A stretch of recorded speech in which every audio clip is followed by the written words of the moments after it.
बिल्कुल नहीं।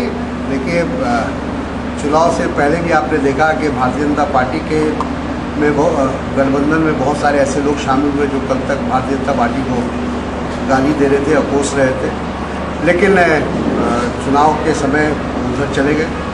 लेकिन यहाँ तो सीधे सीधे मामला धर्मनिरपेक्षता का है, उसकी रक्षा करने का सवाल है। जिस तरह से देश में सामंतवादी शक्तियाँ एक भाईचारगी और एक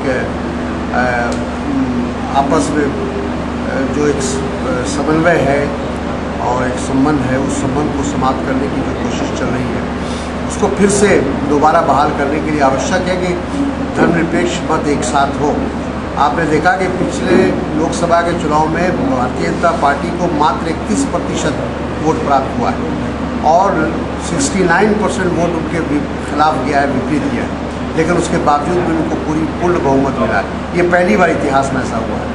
तो ये बात बहुत ही चिंता का है और इसलिए तमाम धर्मनिरपेक्ष दलों को इस पर पुनः विचार करना होगा और एक साथ आना होगा और अगर देश में धर्मनिरपेक्षता की रक्षा करनी है। लोगों की तो ये मांग थी, आम लोग यही चाहते थे। लोकसभा चुनाव से पहले भी ये लोगों की इच्छा थी कि ये दोनों मिलकर चुनाव लड़ते और तमाम धर्मनिरपेक्ष पार्टियाँ एकजुट होती तो शायद ये परिस्थिति नहीं होती, लेकिन दोनों अलग अलग लड़ने के कारण ही आज ये परिस्थिति हुई। इसलिए मैं समझता हूँ कि इससे बहुत बिहार के लोग बिहार की आम जनता में इस बात को लेकर काफ़ी खुशी है कि नीतीश जी और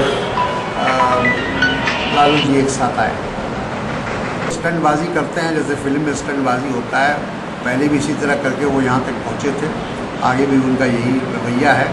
वो किसी को नहीं मानते, जो हमारे यहाँ न्यायालय की प्रक्रिया उसको मानने को तैयार नहीं है, संविधान को क्यों नहीं मानते हैं, पार्लियामेंट को भी उन्होंने कई बार अपोसा और उसकी आलोचना की। तो ये तमाम चीज़ें वो करते रहता है कि इसी तरह हम मीडिया में बने रहेंगे और फोकस में रहेंगे। कांग्रेस में विचार फाइनल नहीं है और मैं समझता हूँ कि ये मौका नहीं है यूपीए से बदलते है यूपीए से अलग होता है। पार्टी का अपनी जो निर्णय होगा उसको मानना होगा। बदलते राजनीतिक परिवेश में लालू